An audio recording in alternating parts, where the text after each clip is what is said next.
Hello बच्चों, चलिए प्रश्न पढ़ते हैं। प्रश्न दिया है क्लोन्स वे जीव होते हैं जिनमें ये बिल्कुल समान होता है। तो हमें बताना है क्लोन्स कौन से जीव होते हैं जिनमें किन्हें कहा जाएगा क्लोन्स, जिनमें क्या समान होता है। विकल्प ए है जीवन काल, विकल्प बी है फिजियोलॉजी, विकल्प सी है वृद्धि दर तथा विकल्प डी है आनुवंशिक रूप।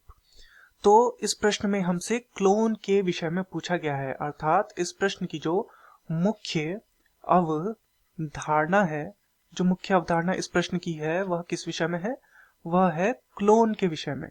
क्लोन। तो चलिए सबसे पहले समझते हैं कि क्लोन किसे कहते हैं। तो ऐसे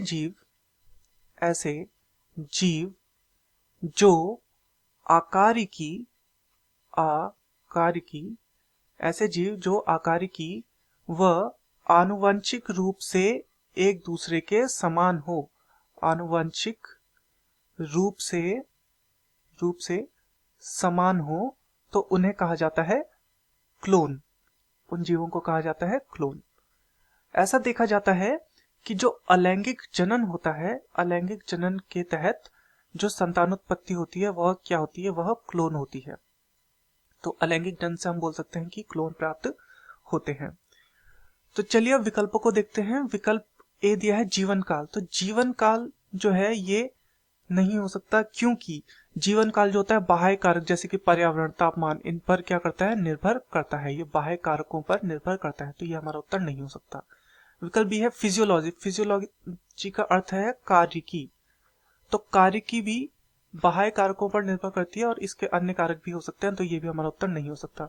वृद्धि दर।